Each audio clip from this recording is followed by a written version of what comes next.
Every one of you. But let me tell you a few things about Erik and why this is a joint celebration.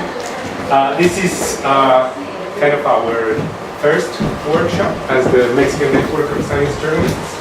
And I'm so incredibly glad, that might sound a little too big, but incredibly glad that it's Erik, the one who is in charge. Because Erik was in the origin of the this Mexican network. Yeah? We met at an airport, going to Chicago, and I was a Mexican journalist, and there was another Mexican journalist in the flight. We were going to the kind of a meeting, company meeting with the Futures Initiative. For something about journalism, right? Science journalism. But there were two Mexicans, Erik and me.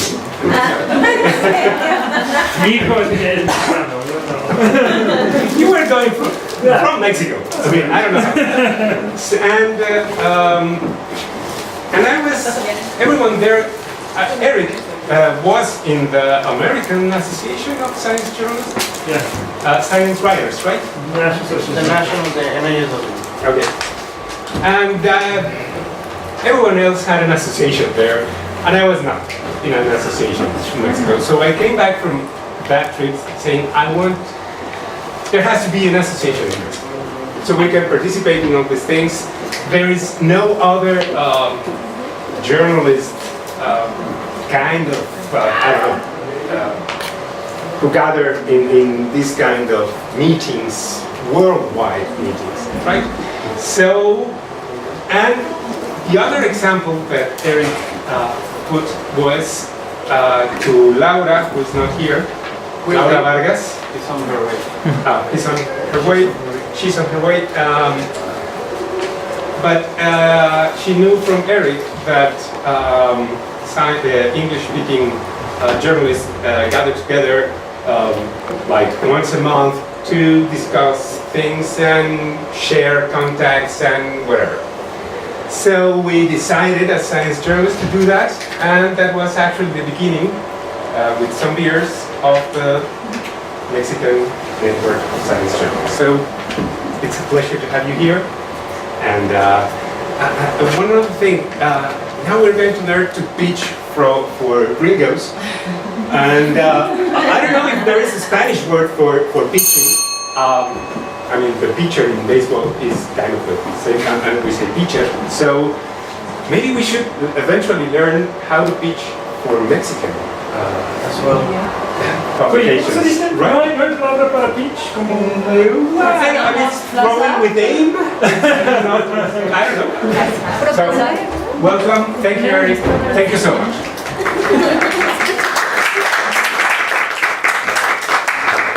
That's okay. If not, I didn't. Okay.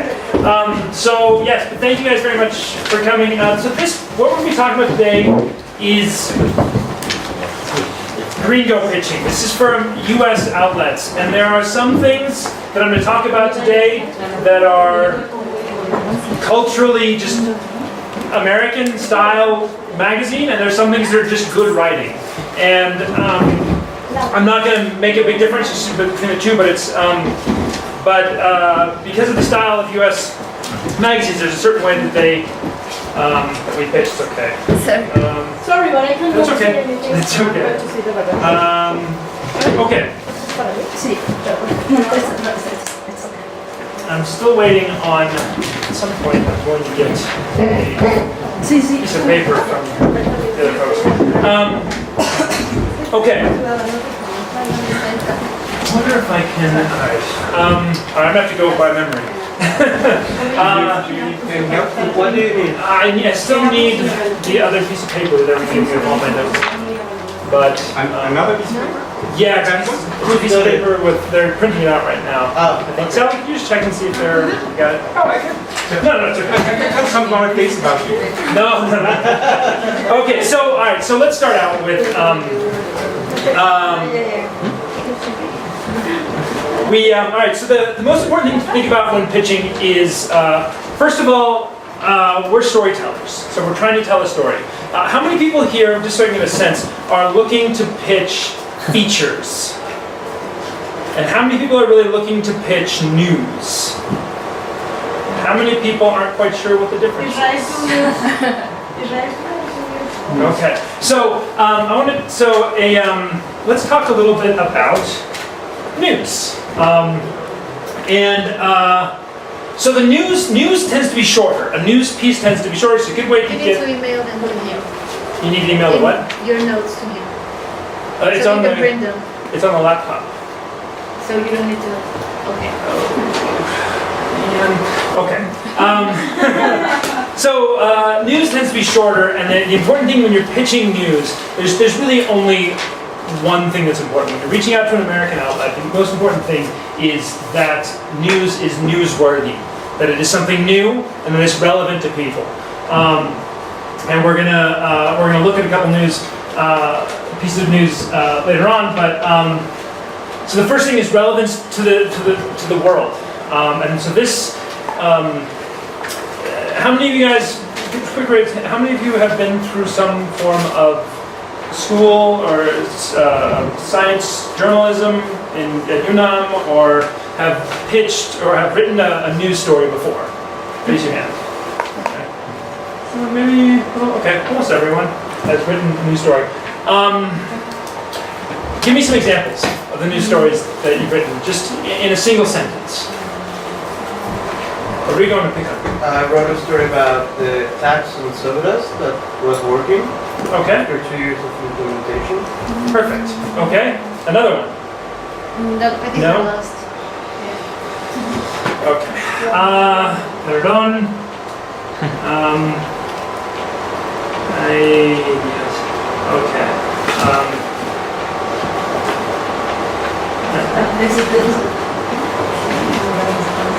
Okay.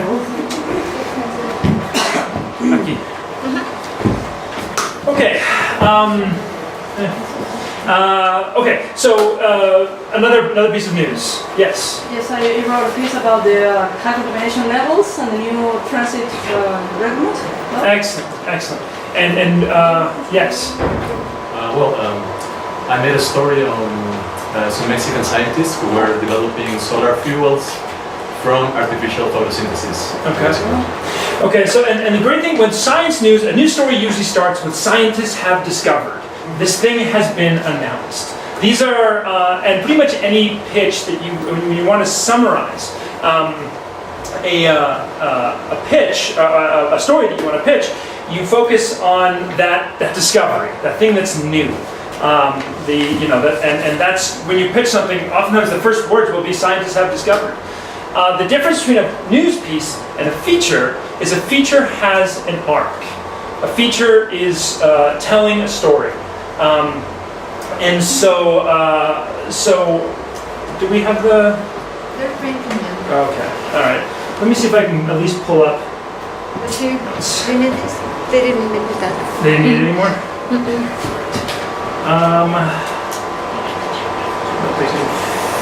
Fusion.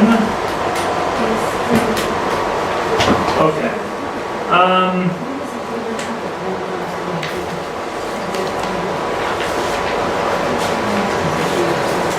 Yeah, switch. Okay.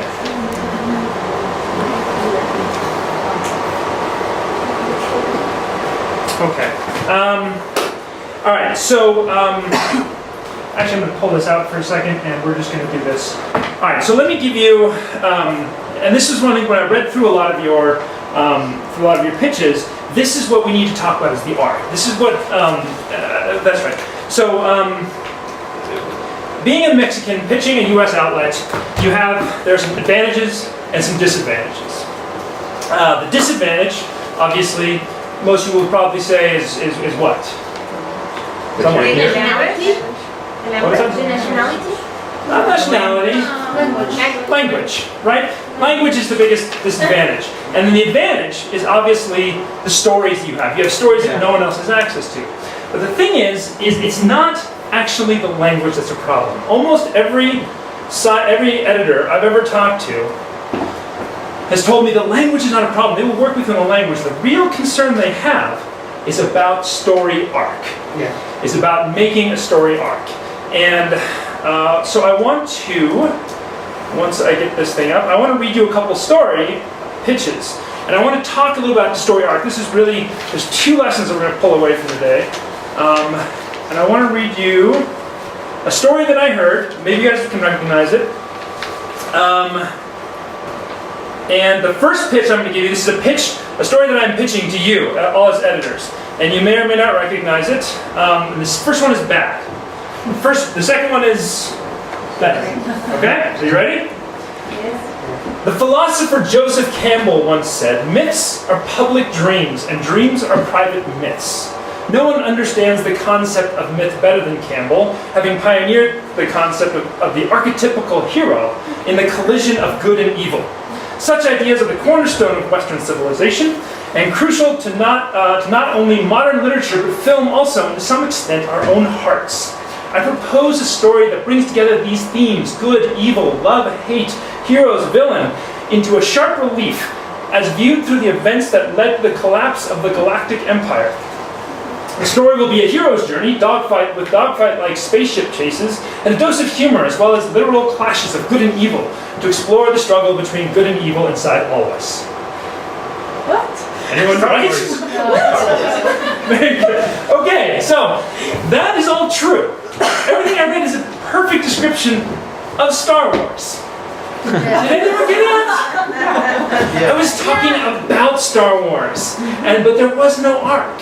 There was no direction. It was just talking about it. Let me give you the pitch that I would actually give if I was pitching Star Wars. At first glance, Luke Skywalker was the last person you could imagine saving our galaxy from the iron grip of tyranny. A simple farm boy from Tatooine, he wasted his days playing with power converters and trying to bullseye womp rats. But all that changed one afternoon when fate threw him into the most contentious and bloody intelligence operation in the history of the Alliance. His journey took him from the dank gutters of Mos Eisley to the ruins of Alderaan to the very heart of the Death Star itself. Along the way, he would learn the secrets that would destroy the Empire forever. He would also meet an array of fascinating and hilarious characters, from a prissy golden droid to a swashbuckling pilot to a giant talking slug who rules the underworld.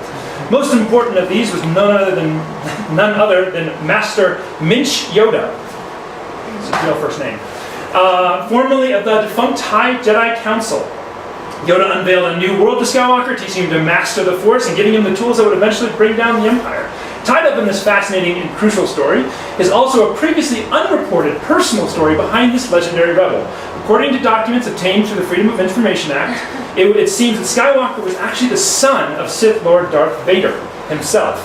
If assigned the story, I would pursue how this incredible conflict of interest force affected Skywalker and complicated his eventual role in the destruction of the second Death Star and eventually the Empire itself.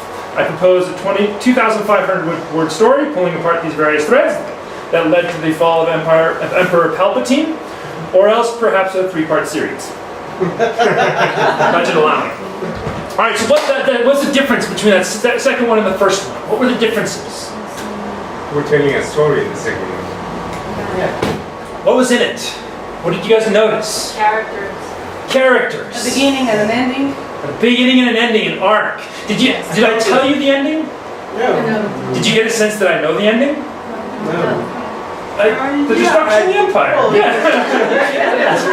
I know the end. You can see that I know where it's going. If you're an editor and you're not sure if you want to give me the story, you can tell that I know where it's going. I know more or less where that arc is going to be leading. Yeah. That's the arc that editors are looking for. That's what they want to see in a features pitch. In a news story, you want to have news. You want to have something scientists have discovered. In a feature, you have to have that arc. And if you have that arc, and if it's a good story, editors don't care about the language. They don't care about, they can work within the language. They want to see that. And a lot of times people, when they pitch editors, they think it's the language the problem. The problem is the arc. Now, even if you're an English speaker, the narrative arc is very hard to create for everyone. So I want to get started with a quick activity. I want everyone to think of a movie or something that you really enjoy, and it could be a TV show, it could be a book, it could be anything. Grab the person next to you. Everyone just sort of, not grab, but everyone find the person next to you, pair up, and just tell them the story of your favorite book or movie in a few sentences. My favorite story is of Star Wars, is of a young boy who learns to control the powers of the universe, eventually takes down the evil empire. Just a few sentences. Just to sort of get used to thinking of an arc. How you start, the character, and then you move to an ending. Very quickly, just everyone grab someone next to you, pair up, and just...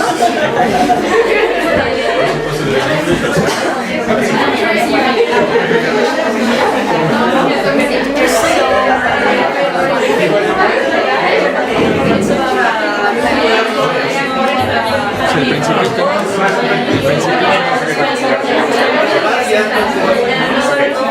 Pero yo te cuento y tú me cuentas, ¿no? ¿O tiene que ser el mismo de los dos? No, cada quien cuenta su película. Te voy a contar el Principito. Es un piloto que se queda en medio del desierto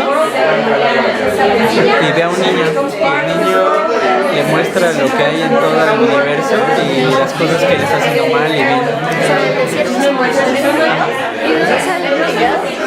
Pues sale, así aparece de la nada del Principito.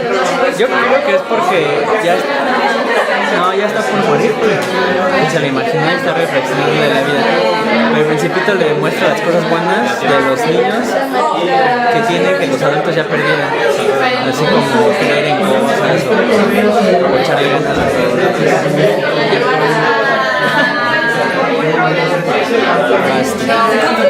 Hagamos preguntas para que nos diga qué historia le contaste.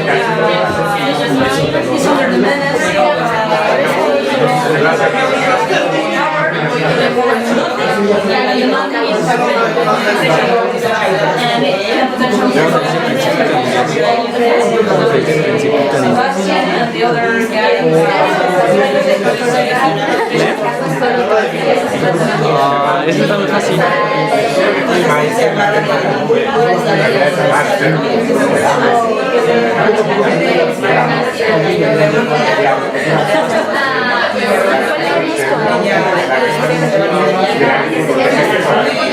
¿Te acuerdas de...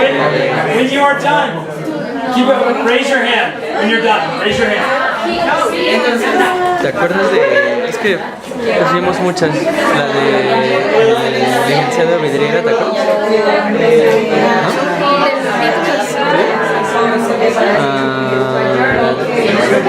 ¿No? El camaleón de...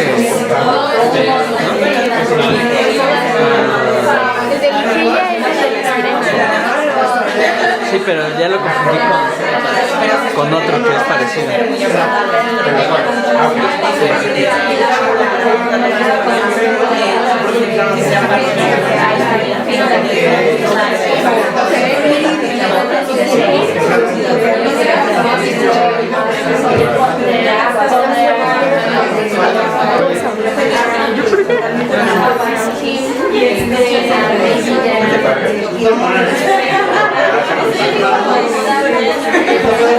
Who's done? Is everyone done?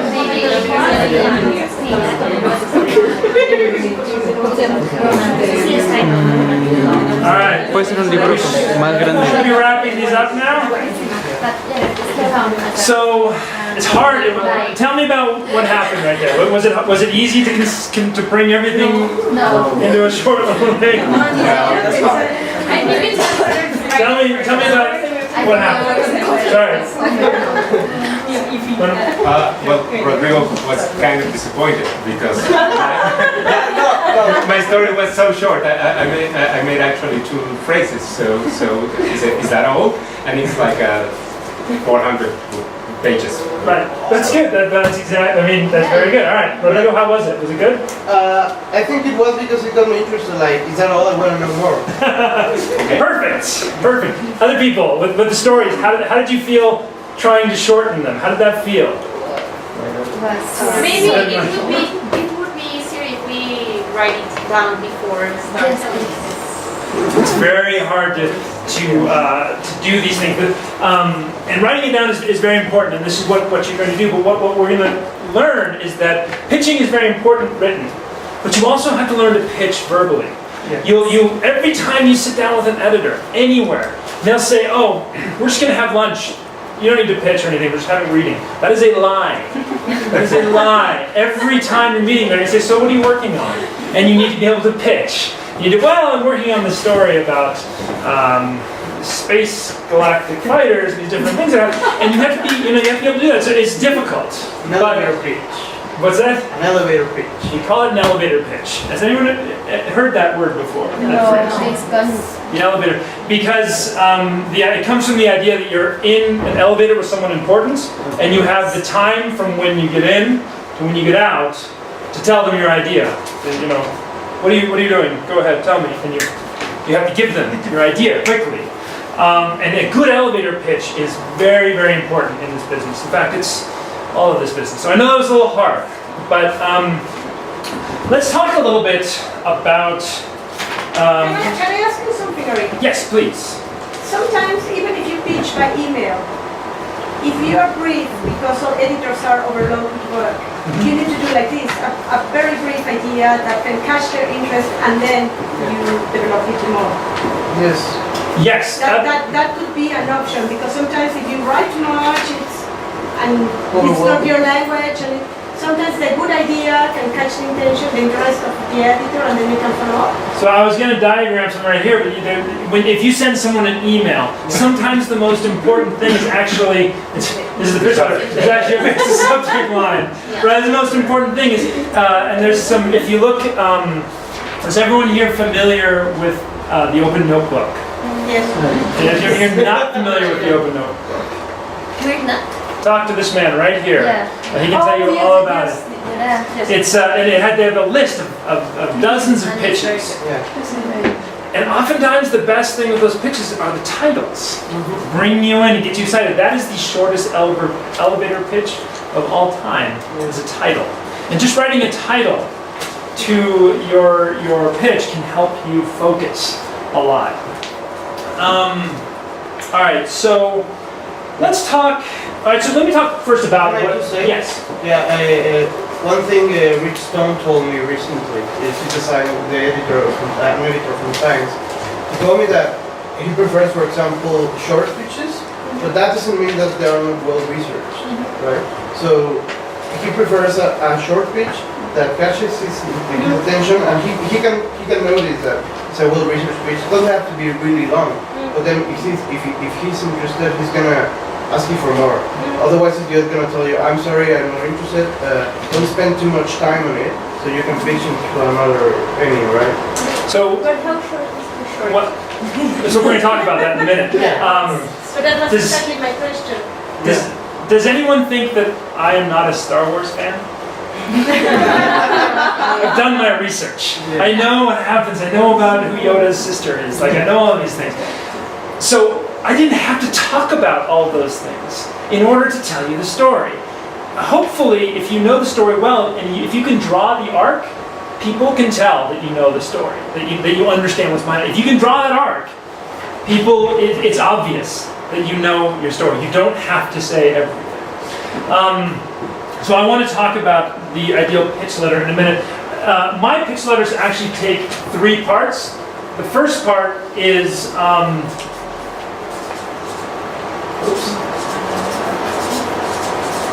I know you.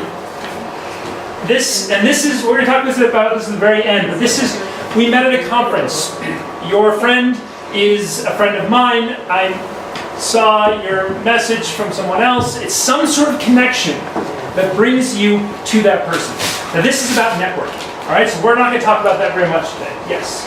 Is that a personal connection? I mean, I have read your magazine, is not enough? The closer, the better. Okay. My first pitch to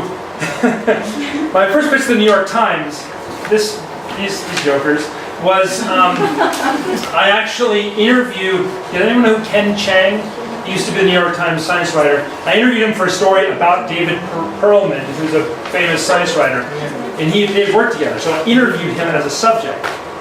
And then I asked him, by the way, who's your editor?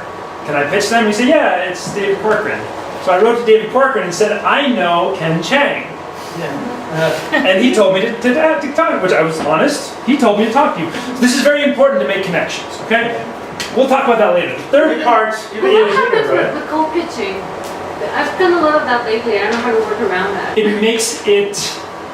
You have to have a really good pitch. And at some point, you can... well, actually, when I wrap up, we'll grab Elios and have him come in and just talk about the things he looks for in a pitch. The pitch has to be so good. So the thing about pitching a magazine, and we'll talk more about this at the end, you're not pitching who they are. You're pitching who they think they are. Does that make sense? Yes. What is your magazine about? It's a meeting place of ideas that is looking towards the future. It's like, what's this terrible phrase? It's the water cooler for innovators and decision makers. Okay. Who knows what they are, but that's what they think they are. And you have to know what the magazine thinks they are, and you have to hit something so perfect that they say, oh, we have to take this story. Yeah. And that's for everyone, Mexican, American, or United Statesian, anyone. Editors don't want to read your pitch. Editors have two problems in this world. There are two problems bigger than everything else. One, they don't have, they have too many pitches coming at them. Too much coming at them. Two, they don't have enough good pitches coming at them.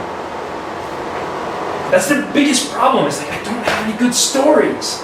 But they got tons of stories. So if you're one of those good ones, if you can really hit it, then cold pitches work. It helps to have this. The third thing is, I'm cool. This is just all the things that you've done in the past, okay? Sometimes some editors only look at this and this, and that this is just the way this business works, and it sucks. I've written for this magazine, I've written for that magazine, I've worked in this thing, I've got this award. That's the third part of my pitch. The middle part is the pitch itself, okay? Like I said, some magazines, if you pitch the New Yorker, they will say, how do you know me? What have you done? Nope. And that's just the way it is. But this middle part, this is the important part. This is what we're going to spend most of our time talking about. So just understand that this and this are part of the pitch. Don't worry about it. Let's get this middle part. The middle part is, it's a summary of the story that is written in the style of the magazine. So you have to know what the magazine wants. I just did this 2 days ago, where I pitched Nature a story that I had also pitched a much more relaxed magazine. And I did not change the pitch. And so my editor said, we're going to take it, we want the story, but you need to maybe get a little more serious with the story. And I was like, oh, no, that was actually for a different magazine. That was for Outside Magazine. I didn't change the pitch. It's the same pitch, but I pitched. And so that was very bad on my part. But you have to know that Nature is different from Outside. And you have to understand, and you should never pitch a magazine you don't really know. Yes. Because you want to give them what is their story, not a story that's in your head. It's their story. So let's talk about, what have I got here? Okay. Let's talk about some keys. What are some things that are in bad pitches? What is a bad pitch having it? What's that? Lack of sources. Okay, good. No sources, yes. What else? You're not going to tell them what are you going to write. So like, you just tell them, yeah, I know the problem, whatever. You don't actually tell them, yeah, I propose a 500 news piece about this and that on the angle.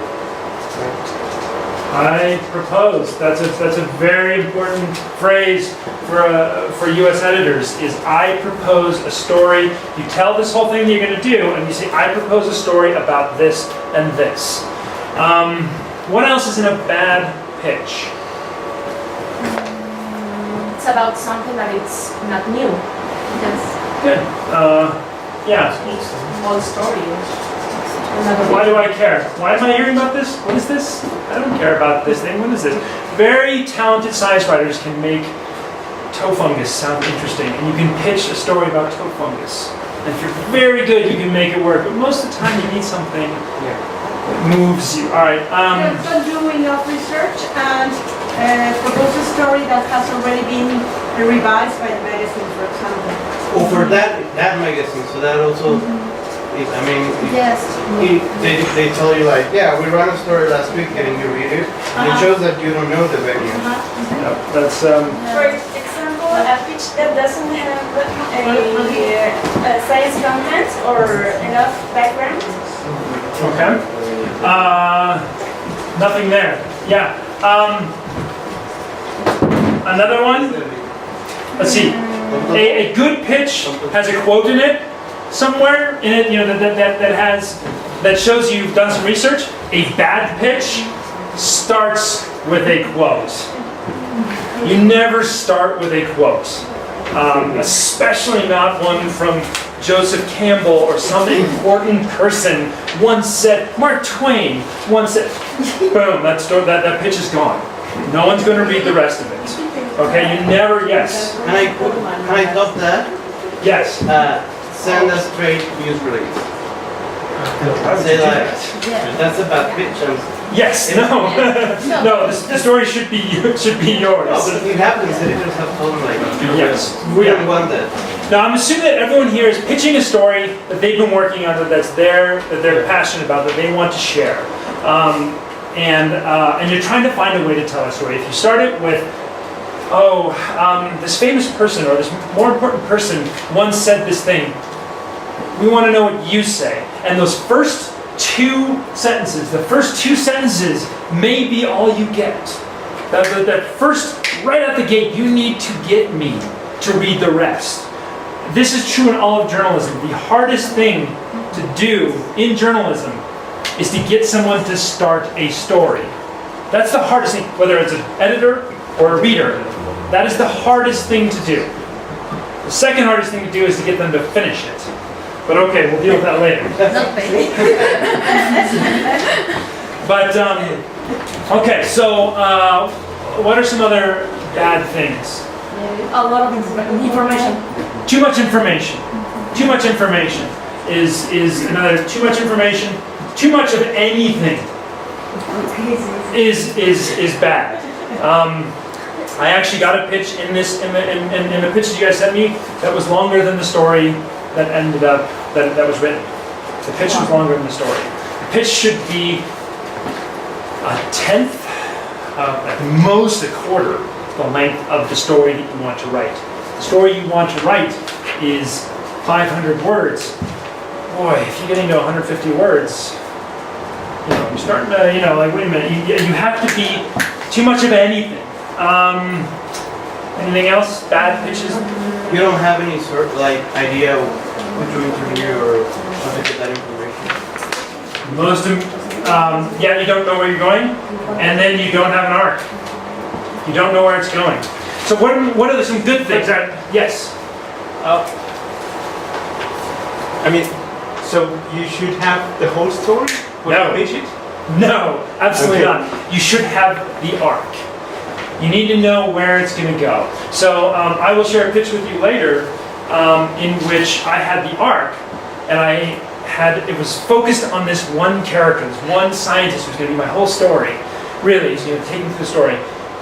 And they took the story, and then that scientist said, I don't want to be involved. If you quote me, I will sue you. Never had that happen before. So I did. I was very angry. But I knew the arc, and I had pitched the arc. Not that person, I had pitched the arc. And so if you know the arc, like everything changed, but the arc stayed the same, I don't think my editors even knew there was anything different. You have to know the arc is. You have to know where it's going. This is a story about stem cell research, and the way that it's been terribly defunded, and it's damaging the sciences coming out of it. You know, imagine that story. You need to know that it is being defunded and what is happening as a result of that. You need to have someone that you know will probably be involved, and you know there's 2 or 3 other people that you can get at some point. You don't need everybody. And you will, once you understand what the arc is, what that arc is, you'll know when you have it. When you suddenly say, oh, it's about this, this, this, and this. Okay, then you're ready to pitch. You may not have this, and this, or that, but you can see it. And you know that if something goes wrong, it's okay. So that's what you need. You need to have the arc. What are the good things that this pitch has in it? It's concise. Do we all know that word? It's one of those weird English words that comes from the Latin. It needs to be short. It needs to be. The story. I wrote a story about the Vaquita recently. I don't know. Did anyone read it? Yeah. Okay. It's a 5,000-word story. The pitch is 500 words. Not much. I'll have it show it later. And it was running a little long. I could have made it shorter. Engaging in the first 2 sentences. Get my attention. Hey, over here. Over here. Look at me, look at me, look at me. Remember, the editor is like a 2-year-old going like this. Right here, right here. Get that attention right away. A clear arc. We're going to talk about this again and again. You're going to get tired of this. A beginning, a middle, an end. Even if it's not, you're not sure, you have to know it's there. You don't have to have put it together. You don't have to have written it. You don't have to have all the people. You have to know it's there. Written in the style of the magazine, we talked about that. A sense of why it's important. In my pitch for Star Wars, what was the part that made it important to the average Star Wars reader, or the average person in the galaxy who's reading it? The FOIA request. The kind of information nobody else. The FOIA request was details towards the end. Skywalker was the last person you can imagine saving our galaxy from the iron grip of tyranny. No one wants the iron grip of tyranny. This is why you care about it, because it's the iron grip of tyranny. What else did I say? I said, let's see, along the way he would learn the secrets that would destroy the Empire forever. Like, this is why it's important. It's not just some guy who met a Wookiee. This has weight to it. And every story, it needs to be clear pretty quickly why this is important. This is about cancer. This is about how to identify bodies that have died along the border. This is about stem cells and the future of genetic diseases. This is why you care. This is about snails, and this is why snails are important. You have to have that fast. Concise. Did I say that already? Yes. Good characters if possible. The easiest way to write a story arc is to do a profile. The easiest book is a biography. Why? Character. Because it just follows the person's life. You know, the guy was born. He turned 10. He became 11, 12, 25, became famous, did these things, and then he died. The arc is already there. So a good character, a good character will bring the story to life. You know, Luke Skywalker is like, you want to see him. And finding that character is very difficult. There were lots of people who helped shoot down the Death Star, all those people who crashed. It's great. I'm glad that your scientist has lots of friends. We need a person who can bring us into that story, right? There are stories that have an arc that don't follow a person. Thematic stories about ideas. Those are harder to pitch and harder to write. So people are always easier. Yes, you have a question? Yeah, I don't know. Maybe it's important the empathy about the characters.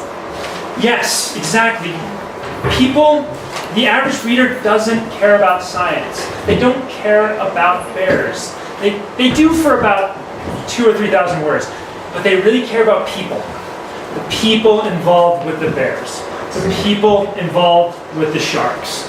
You can only do great white sharks so much. Rawr. There's not a lot you can do with great white shark before people start saying, this is a fish or a dolphin, what is this again? If you can bring people into that story, you can turn it into an arc, right? Otherwise, it's just a list of facts. Sorry. Yes, we talked about this a little bit. Show that you have done some reporting. Not all of it, some. Enough to know that there's something there. Needs to be well written. Maybe. For a feature, it needs to be well written. For a news story, you have a lot of room. Editors, if you say there's something important going on in Mexico, an American editor will be like, and maybe my English isn't as good, they'll be like, that's okay, whatever, I'll help you. This is important. I want my readers to know about this. For a feature, they're going to look at it, they want to know, do you have metaphors? Do you have a style? Do you have some way that you want to tell this story? And that's just the way it is. I can only do so much there. Did I mention concise? Okay. Okay, I want to make sure I got that in there. Okay. So for example, what time is it? Okay, it's been an hour, we'll take a break in a minute.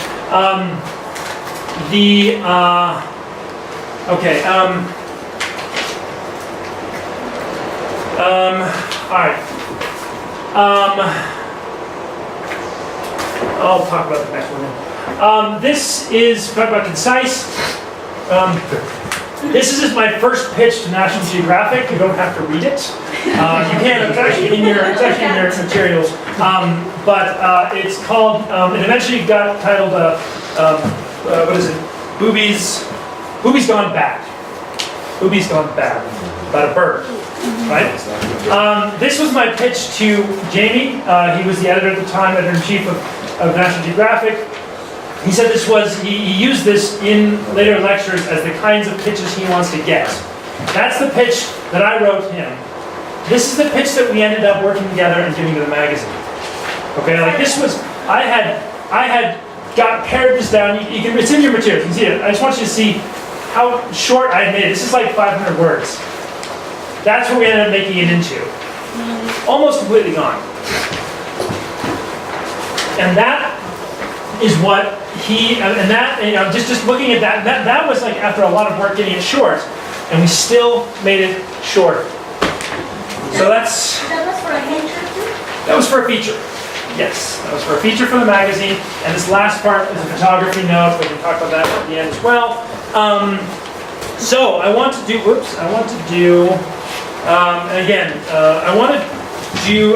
a little bit of practicing with this on our own. So what I would like you guys to do is, yes. Can I just add something to when you send that page in the email? A lot of editors have told me that if they don't know you that well, I mean, even if they know you in a meeting or anything, it's always good if they don't, you know them but you haven't worked with them, always send clips on the CV, especially if you're outside the US. Yeah. Well, they've told me that. Yeah. It depends on this. If you have this last section, who you've written for.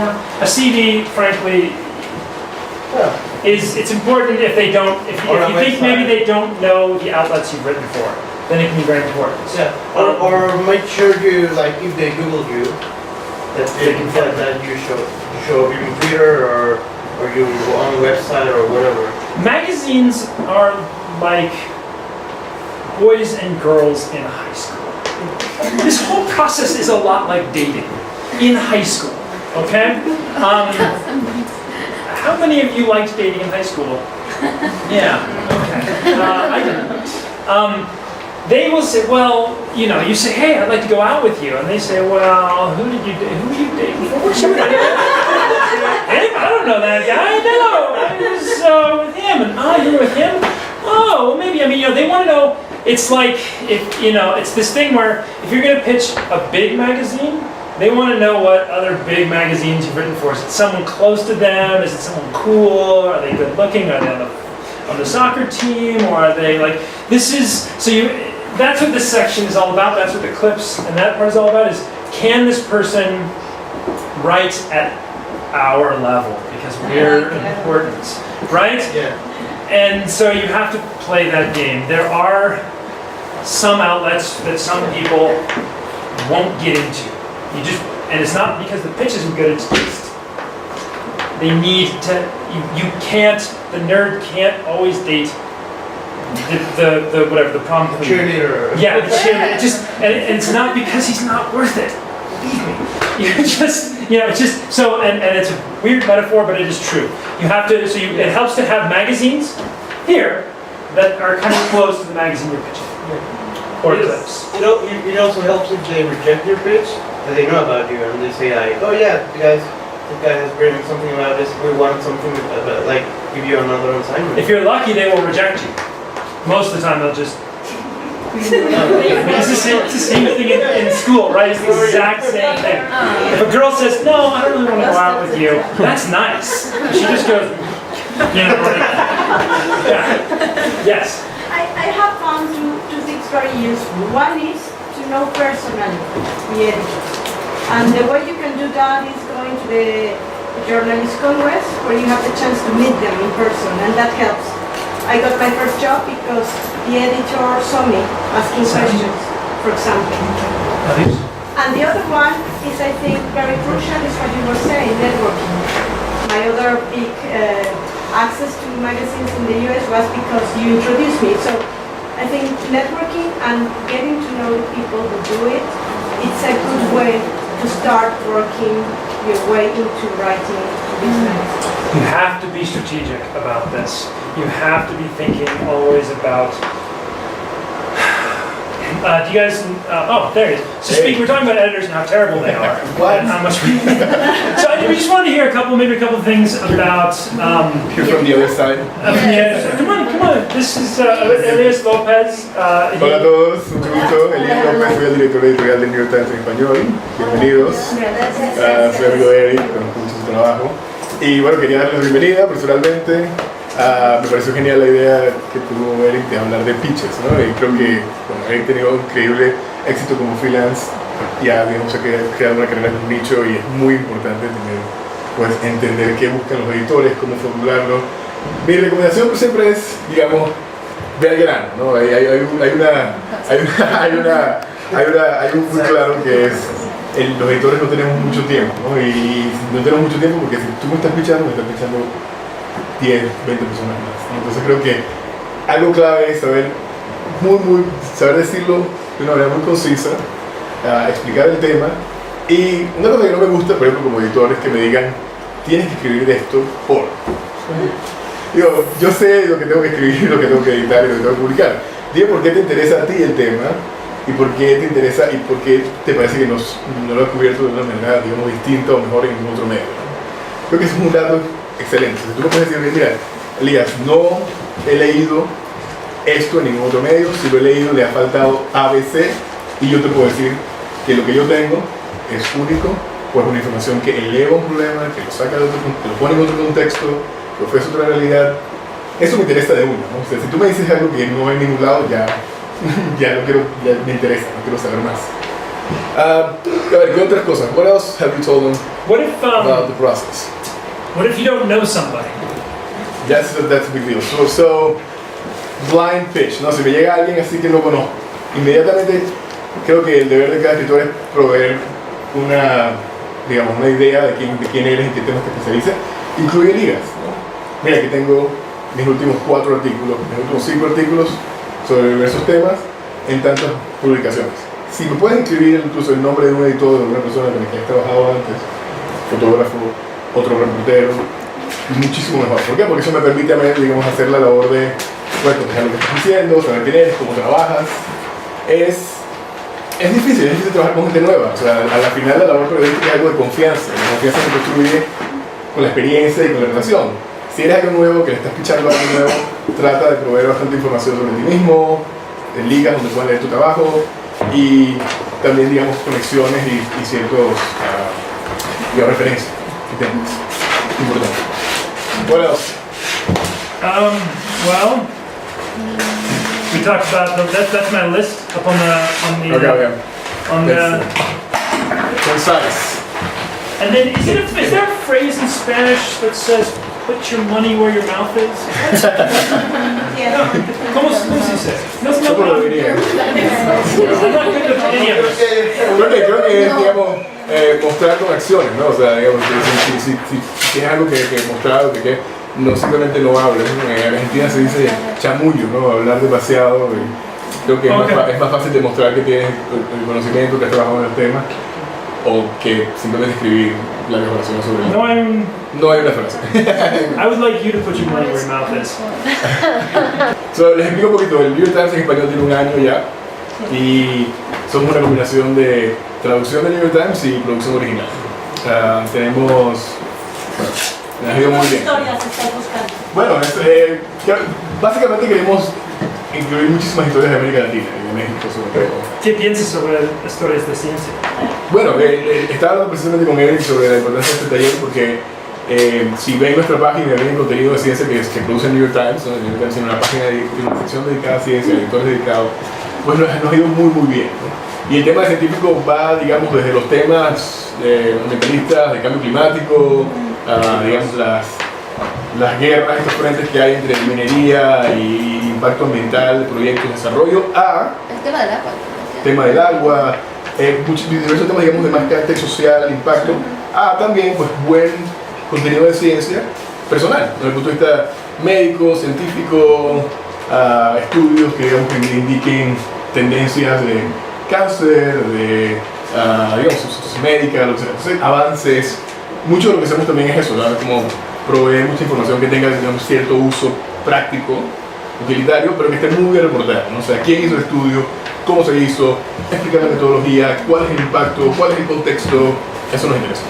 Me preocupa un poco, Elías, que de repente tengo la impresión. Do you want me to say it in English?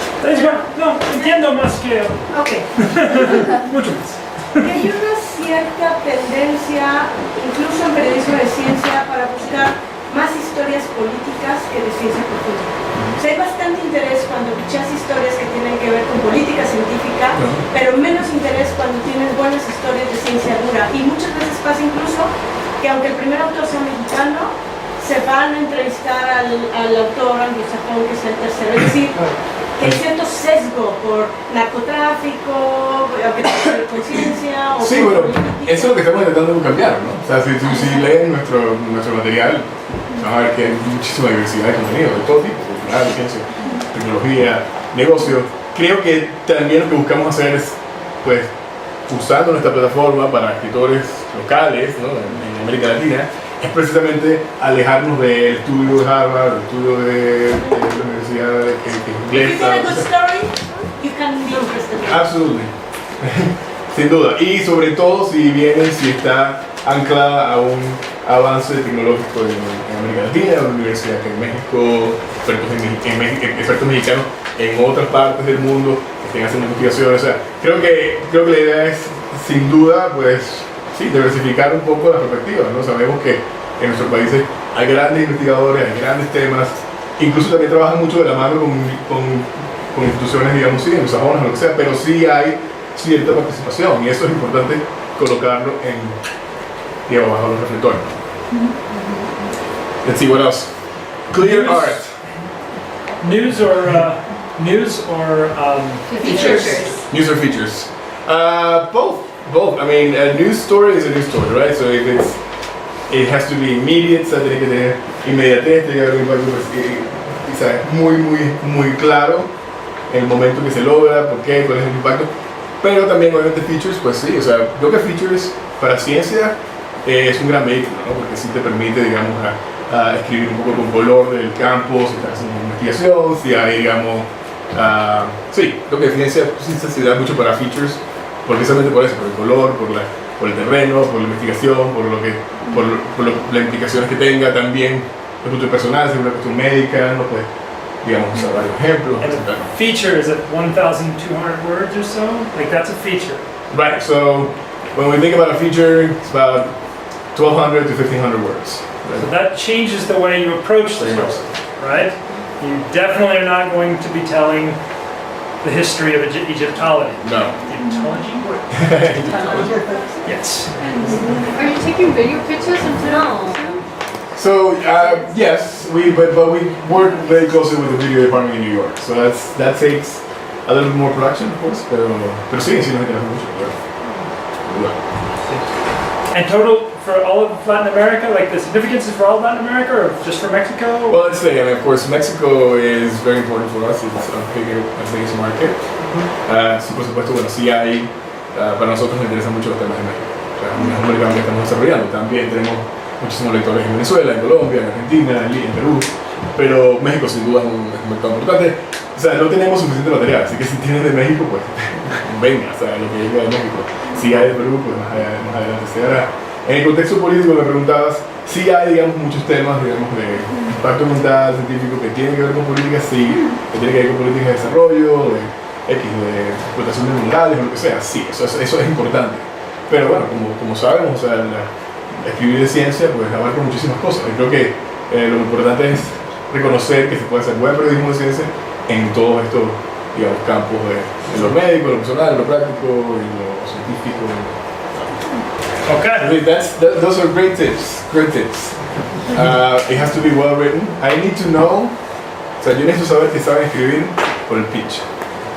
O sea, ya me interesa, me meto en los vínculos, pero si está bien escrito, es una muy buena tendencia. Sí, lucho con muchos pitches que son horribles. Lamentablemente los temas son buenos, pero están muy mal presentados. Y por lo general sí, o sea, digo, mira, este tema está buenísimo, pero tienes que desarrollar muchísimo mejor la idea, estructurarlo, conceptualizarlo. Y si no me gusta el pitch de la idea, pues lo desarrollo con otra persona que me guste más, ¿no? O sea, no es la misma idea, pero sí algo que esté relacionado, que sé que lo va a hacer algo mucho mejor. ¿En español? ¿En español? En español. ¿Es un plus que pueda hacer español e inglés? Sin duda. Español e inglés siempre es un plus, pero bueno, nosotros recibimos pitches en español. Si es algún tema, digamos, que sí vemos que tiene potencial para todo el mercado inglés, entonces sí traducimos del español en inglés. Gracias, Daniel. Gracias a ustedes, de verdad. Ahí está mi contacto. Por favor, si tienen ideas, los invito a leer mucho de lo que estamos haciendo en Ciencia, en Salud, para que tengan una idea del material que estamos buscando y lo principalmente para nosotros es cómo lo trasladamos a nuestra región, a nuestros países, con el impacto que digamos que pueda tener ese tipo de contenido con nuestros lectores, ¿no? Entonces, sí, léanlo, se van a dar una idea muy buena de lo que estamos haciendo. Creo que es muy buen material y de verdad que le va muy bien. Y bueno, a partir de ahí, pues sí, si surgen ideas, estamos a la orden. Gracias. Thank you guys. Okay, so we're going to take a break and step out. Just summarize, he made a clear point what you were saying. He just said we don't have enough good stories. Yes. He is, every time we talk, he's like, give me more, can you give me science? And unfortunately, pay doesn't really line up for me, but the New York Times is a great place to get yourself seen. It's a great, my first big story was in the New York Times, and I haven't really written for them much since. But because it's a great, they're so hungry for it. And we're going to talk more about that at the end, but people want this. You have something people want. It's just not connecting is what's happening with the media, with science in Mexico, at least in the United States. I can't speak for Mexico, but in the United States, people want to know this stuff. So, and he would love pitches. I was telling him a pitch that I was thinking about when we first met, and he was like, yes, give me that. And I was like, no. I mean, there's a lot of hunger, a lot of desire. So, like, take The New Yorker. The New Yorker has dozens of editors. All of them are trying to make a name for themselves, just like you are trying to make a name for yourself. And so if they get a story they like, that's their ticket as well as the person who edited that story or brought that story in. This is something that you have, and I don't have a lot of time left, this is something you all have to understand, is while you might feel like you are coming to these people asking for something, you are their only thing that makes them valuable.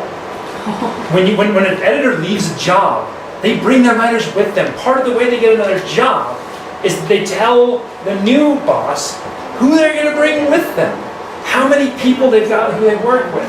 You are valuable. You are a resource. So while it feels like you're always like asking for something, like poor little orphan, you are actually, you are actually an asset for these people. So in this case, Jamie was not one of the lower editors, but he was still bringing my idea to the group and fighting for me. And that idea was making him look good, because he's the one who found that story. So... And how did you know who is Who's the ranking? the lower? Yeah. By word? You have to. Some magazines will tell you, like, hey, pitch us, we want stuff, here's who you pitch. Some magazines will not. New Yorker is very hard to figure out who to pitch.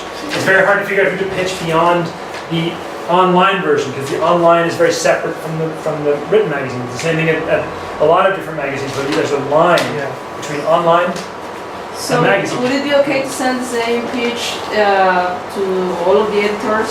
No. No. You need... One suggestion is perhaps find another journalist that has written or write for that, or is a staff writer, and just ask them, right? So if you want to pitch to another Scientific American, instead of just going to the website and looking at the editors, go to Erik and say like, hey, the editors, who do I want to pitch? Or even in Twitter, I mean, journalists that you don't know, but they have written for those outlets. They're like, hey, my name is that, I'm trying to pitch somebody at this magazine. I know that you have worked with them before. Can you suggest me an editor? Or, yeah. I'm going to give you an example of... Okay, so when you do that, you are asking someone for something that they may not want to give you, and you do have to be... When you're asking someone for a source or an editor, you are asking for a favor. So there's a great writer, a good friend of mine named Michelle Niehaus, who she had contacts at the New Yorker, so I actually sent her a note and I was like, do you have an editor recommendation for the New Yorker? My guy left. I know this is always a weird request, so I won't actually be offended if you say, actually, Erik, these contacts have taken me a long time to build up and I'd rather not. I won't be insulted, unless you also make some sort of personal jab about tall people or my intelligence or something. Then I will be insulted. I'm making a joke because I know I'm asking her for something that she's worked hard to get, which is an editor at the New Yorker. And she wrote back and she thought it was funny, but you want to be careful asking someone for, like, especially like, oh, I want your contact at this very, very top level magazine, because it's awkward. Unless they've seen your work, unless you have that, like, it's absolutely something you should do. Absolutely ask, but you have to be sure that your story is really, really good. So because you make them look bad if they're like, hey... Is it worth it, yeah? Yeah, hey, look, I have this friend, she has a story, you should definitely check them out. Or when you write them, you will say, I am a friend of Erik Vance's, I'm a friend of Michelle's. You don't want them to be like, man, Michelle sent me a lousy writer. Jeez, who's this Erica? Like, you have to be careful with that. But, yes, it's the only way you can really meet people. There's also organizations, groups you can join, and they share editor contacts. It's like money, but kind of like not real money, because you don't actually make much money. So, but it's the only way to do it. Also, be strategic about which magazines you're pitching along the way. Before I forget, yes. No. Yes. Oh, before you forget. No, please, you can go on another tangent. So you were saying, so this story you pitched first for National Geographic, and then you pitched, Boobies I pitched to National Geographic, it ran in Hakai. That actually was part of a great purge of natural history stories in 2011, 12? 11. They got rid of all their natural history stories, mine included. I love that story, and my editor really loved it. It's another important lesson. It's the reason why I have now published 4 stories, including a cover story with National Geographic, was because of a pitch for a story that never ran. But pitches can help you get to know people. If you write a good pitch, the next story they gave to me. Like, I had to pitch it kind of, but like, so this is an important thing. Just because they say no doesn't mean they're saying no. Just because they say yes, and then they say no, we're gonna get rid of it, doesn't mean that we're getting rid of you. So this was an important way. I've now written a lot for them. because of that pitch. And what do you do with like a good story until very research and your contacts when somebody passes? Like, I mean, you're already an experienced writer, but like, how many tries do you get per story? Like, do you immediately get it for the first? I mean, I'm actually better at pitching than I am at writing. So my editors are like, wow, this sounded really good when you pitched it. Really good. The key thing, it's how much you believe in the story. This story, I pitched everywhere. And I got a magazine to take it, and they were so terrible that they dropped it. They paid me for it. I had funding from the Pulitzer Center to keep pushing this story. And finally, VQR actually doesn't pay very much, but they're prestigious. But it wasn't my first choice, but I really wanted to do it. So I just kept pushing it. Any other story I might have dropped. How many outlets do you have to go before publishing it? I get tired after 3. Okay. This one was probably 6 or 7 outlets. After a certain amount, you guys can go in a minute if you want. We can hang on, just keep talking if you want. I get tired after a while. The key is to have lots of different pitches going, so you're not attached to any one of them. Like they're all, unless there's one that you just know is going to be a great story. And maybe it's just my own craziness. I was just like, I have to do with China and Mexico. It's going to be beautiful, and no one saw it. But it depends on how attached you are to the story. There's an important detail I have to mention, though. A lot of you guys are at UNAM. There are conflict of interest problems if you write about UNAM, and this is going to be something you're going to all have to deal with. Working at an institution, if you're getting a paycheck from that institution, you cannot write about that institution. So there are a lot of ways that you can get an idea from UNAM and then write about other outlets, other people doing research. You can write about other universities, but writing about UNAM, if you don't disclose that, if you disclose it, the story will probably be killed, because if it's about UNAM. And if you don't disclose it, it will be even worse. You have to, if you're working for UNAM, you have to disclose and think about conflict of interest. Just because UNAM is giving you your paycheck, would you write something bad about them? And every story you do, you have to be able to write something bad if you come across something bad. If you're halfway through the story on bioengineering at UNAM and you find out there's corruption going on that's affecting the story, you have to write about that. You're really going to write about that if you are getting, no. So you have to disclose, and before you start pitching that story, before you're even conceiving a story, you have to think about your conflict of interest. It's very important. Some magazines will not want to hire you just because you're working for UNAM, for anything, but because you're in Mexico, stories are hard to come by. So a lot of magazines will say, okay, well, as long as you're working at UNAM, but you were writing about something else, fine. Like, it's good, because they're hungry for these stories. They want these stories. All you guys have this amazing access to stuff that people want. You just have to figure out how to show it to them. That's hopefully what I've helped do a little bit today. Yes. Just what, because this is something that I always thought was a no-no, but then I've been seeing that lately a lot of colleagues are writing like the same story for different outlets. So yes, that's a no-no. What outlets? They're big outlets. I mean, I've seen them in like... Huffington Post? No, not Huffington Post. Sorry, that's off the Science outlets. There are some outlets that don't care. There are some outlets that do specifically do reprints. There are some writers who will not tell their editors they've written it for someone else. All of these things are bad in the United States. All of these things, if you are pitching I actually had this, I just sold a story to Nature that I had pitched to New Yorker, and they had been like, we don't know anything, confused. I was like, all right, fine, whatever. And then after Nature took it, New Yorker said, hey, we actually want that story. And so what I told them was, look, I can do another story for you. After Nature has published this piece, I can do it. None of the words will be the same. It will be completely new, different angle, similar themes, come after Nature, and I asked Nature first. And they were like, well, yeah, I guess that's okay. And I was like, okay, once they said okay, then I told other people, but if I had just done that, or God forbid, use the same story, oof, I would have never worked for either of those outlets again. So yeah, no. Some people do it, some outlets don't care. Like there are some outlets that specifically do reprints. Not many as they used to be. Ethnic readers are the most famous, but there's, yeah.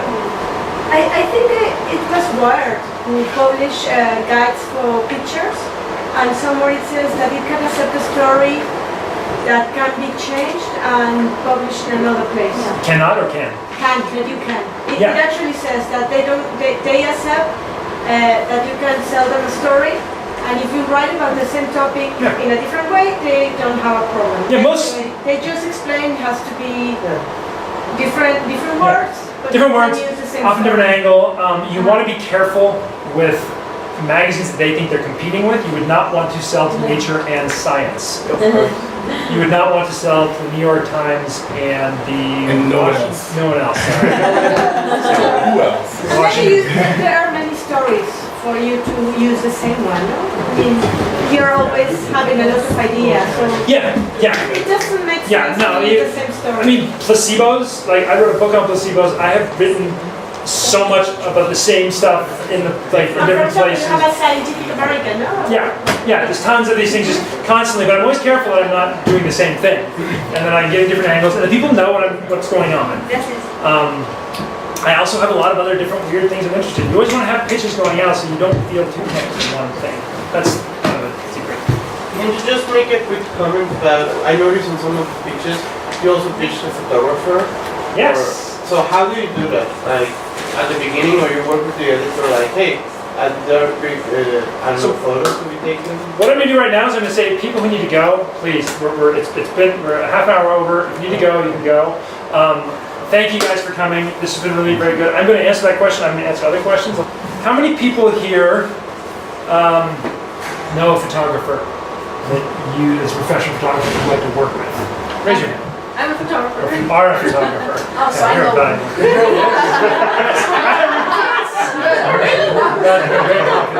I actually wrote a piece for the Open Notebook about pitching photographers, working with photographers.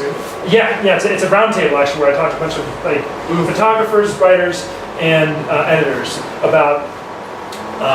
Apparently, you shouldn't call them your photographer. They don't like that. This is my photographer. He's gonna come over and take pictures. They get kind of. There's many things you shouldn't say to photographers. Like, I don't like that picture. Never say that to any photographer, because you don't know. You're a writer, except for you. Yeah, there are some magazines where it's a plus. I think it's huge. I'm a huge believer in working with photographers. They bring a whole different type of storytelling. You bounce ideas off each other. Some of my best work has been with Dominic Rocco, who's a local photographer here, who covers war zones, and he shoots sicarios and stuff like that. And so when I'm like, hey, let's go take pictures of fish, he's like, let's go, right on. If you guys want to meet some photographers, like Mauricio Palas is a really good photographer here. Jaime Rojo. What's that? Jaime Rojo. Jaime Rojo? Is he like active? Yeah, he does environmental stuff. Okay. So. Yeah. There's a whole community here in Mexico City of really great photojournalists. We just need to come together. It doesn't make pitching easier. It doesn't make it harder. It changes the outlet. I actually just ran into this problem with a photographer, but we just couldn't sell the story because there's not a lot of places that will treat you both equally. You have a lot more places. You frankly have a lot more options than they do. Photographers really have a lousy deal. But if you can, it makes it such a more fulfilling experience, especially if the photographer can do video. And they can do video as well. I do not recommend for big American outlets like they choose, like when I pitched my movie story, they were like, I was like, oh, I know a good photographer who shoots animals. And they're like, no, we have seabird photographers, multiple seabird photographers. But you know, you want to be careful. If you are trying to do all of it, for a lot of outlets that looks good. For a lot of magazines, you won't be able to do the writing really, really well. And it's actually good to have two people. One's focusing on images, one's focusing on the words and the interviews. And it's a partnership that's really fulfilling for me, because you walk around like, okay, what do you need? What do I need? I need to talk to this person. The photographer comes up like, I just met this great person, you gotta interview him. And I'm like, oh, it's getting to that hour where you have to get good photos, so I'm gonna stop talking to people. It's a really great way to work. It can make things harder, it can also make things better. And yeah, I recommend it, but it won't like, oh my God, you have a photographer, we want your story. Sometimes it's actually easier to pitch by yourself. But is there a standard way to pitch like, hey, I know these photos will be great. Do you say, I have a friend, a photographer who do this, or you guys would like, or? No, what I often do is I do a separate thing at the bottom, like I will mention there's great photography, and I'll do a photography thing at the bottom, and it will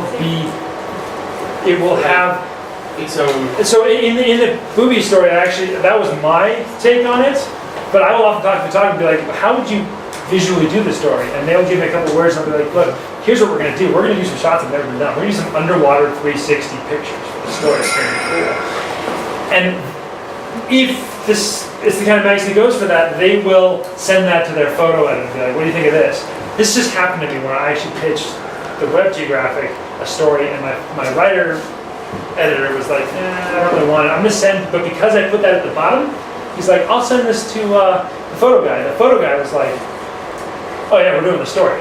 So he went back to the writing editor, and the writing editor was like, okay, if it's your budget, fine. Like I like Erik, I'll work with him, but I'm not going to pay for the story. And the photo guy loved the photos, ideas.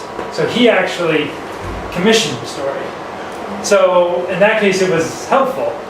It's always helpful to have some idea, but if you're going to work with a photographer and you're going to pitch together, it makes things trickier, but it makes it so much cooler too. Should we say goodbye? Anything else? Thank Thank you very much.